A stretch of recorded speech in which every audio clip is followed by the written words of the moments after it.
Hello, my name is Onopemipo Olagoke, and my presentation is on the prototype pattern.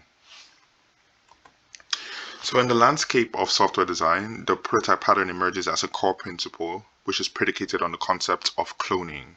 At heart, it basically works on a working model that lays the groundwork for future objects, and this prototype becomes the standard from which new objects are created. So it basically provides a tested and proven framework that ensures consistency and reliability in object creation across the board. And it sidesteps the conventional path of building objects from the ground up, favoring instead to replicate them using a trusted blueprint.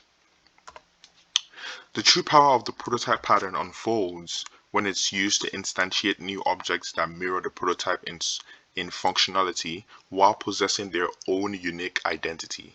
So such a cloning mechanism becomes crucial in environments where object creation is a heavy duty task and it's resource intensive, or where intricate initializations are involved. And by adopting this prototype approach, developers can basically bypass the elaborate and expensive process for a more swift, flexible, and efficient method in duplicating existing instances.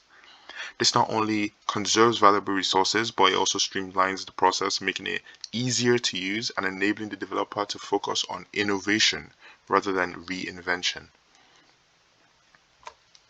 So when should we use this prototype pattern? So we use it for efficiency and consistency.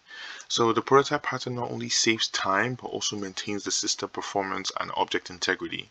And we use this pattern when you need to generate objects that have a complex state that would be cumbersome to recreate and ensure consistency across objects. A real world example would be a simulation program where each simulation entity, like a weather system, involves a dynamic data and state. So instead of recomputing these states for each entity, we can we can clone a prototypical instance with a predefined state and make adjustments as necessary for each instance. So basically, we're maintaining consistency while ensuring high performance. Another time to use the prototype pattern will be in the optimized object creation. So the prototype pattern is particularly beneficial when the construction of new objects is a complex operation. And like I said earlier, when the process is resource computationally expensive, so each object requires a significant setup time and there's a need to efficiently manage system resources. An example of this will be an application that handles satellite imagery. So processing and initializing these images can be computationally expensive due to their large file size, but using the prototype pattern, it allows developers to basically duplicate an initialized image and alter it as needed. Here is a simple UML diagram for the prototype case, and as you can see, we have a client and we have our prototype and the concrete prototypes. You can see that the client uses the prototype and the concrete prototype implements the main prototype. So we basically have levels where the actual blueprint is copied or cloned, and as we see fit, we can easily change this as each of them have their own unique identities. So an example, in the development of UIs, this is a very famous example for software application designers because they frequently encounter the need to replicate similar UI across multiple screens, such as buttons, form fields, and menus. So these components often share a common design language, but require just a little bit of adjustment to fit their context. And this is a perfect use case to use the prototype pattern. By defining a prototype for each UI type, developers can clone these prototypes and apply minor modifications to suit different parts of the application. This process streamlines the UI development process, ensuring consistency across the application while allowing for the efficient customization of components. Here's the UML diagram where we have the UI component client, which will use the UI component prototype, and then we have the concrete prototypes at the bottom, which implements the UI component prototype. Here is our code samples, and I'm just going to explain the code samples. At the end of the code samples, I also have short explanations of the code. But as we can see here, The UI-component.java file basically defines an abstract class, UI component, which implements the clonable interface. This interface allows an object to be copied, and in Java, it requires the implementation of the clone method. The clone method here uses the super.clone, which is a protected method of the object class. When this method is called, it creates a shallow copy, and a shallow copy is just, it copies the values of the object fields into a new instance. So if clone is not supported, as we can see, a clone not supported execution is thrown, and in this example, the exception is caught and an assertion error is thrown, which is a way to indicate like a serious failure that should not happen. The UI component also has an abstract method render, which is intended to be overridden by subclasses to define how they should be displayed. Additionally, we have the button.java and the input field.java, which is also on the next slide, which you will see very soon. But these files define concrete button and input field classes, which extend UI components. So each has a style attribute to define their appearance and the specific attributes, label for button, text for input field to hold their textual content.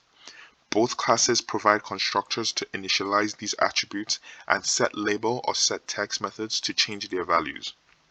They also override the render method to provide implementation details on how each component should render itself, essentially printing out the details to the console.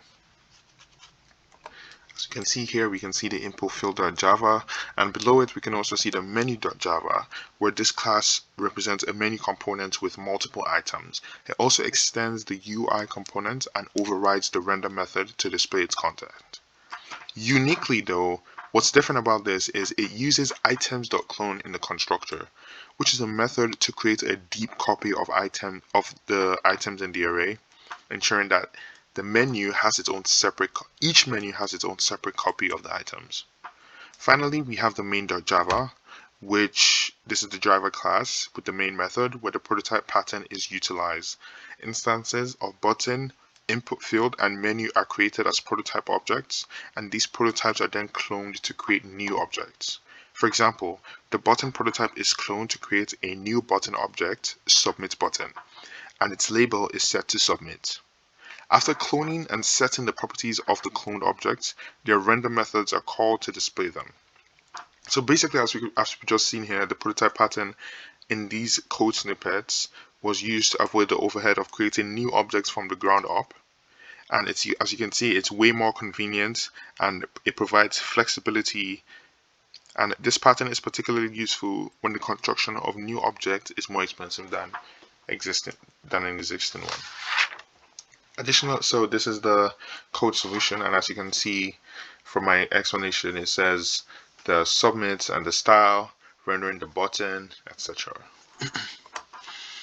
So here I also have an additional short code explanation, and I'll just run through it really quickly. The abstract class UI components. This abstract class UI component represents the common structure and behavior of UI components. All concrete UI components inherit from this base class. So this method is crucial for the prototype pattern as it's used to clone objects. So this is basically our trusted blueprint. Now we have the concrete classes, button, input field, and menu. These are the specific UI component types that extend the base class, which is UI component class. Each concrete class provides an implementation of the clone method, typically using a deep copy technique to replicate the object state. Finally, we have the cloning process, the customization, and the consistency and performance, which we've briefly talked about before. But when a new instance of UI component is needed, instead of creating a new object using the new keyword and then setting all of its properties, we simply just clone an existing prototype. And once cloned, the new object can be customized as needed. And as I said earlier, using this prototype pattern ensures consistency across the UI components as they all originate from a set of well-defined prototypes. Now, in conclusion, the prototype pattern is more than just a method for creating objects. It's a strategic choice that can significantly impact the flexibility and performance of a software application. It's used a lot in game development, like in the examples I gave earlier. However, its application is not limited to this domain. From managing configurations in large-scale software systems to supporting rapid creation of objects in real time, the prototype pattern offers a solution to a variety of design challenges. So embracing this pattern requires a thoughtful analysis of the system's needs, and when implemented correctly, it can lead to more efficient, adaptable code bases, as with any other design pattern. Thank you.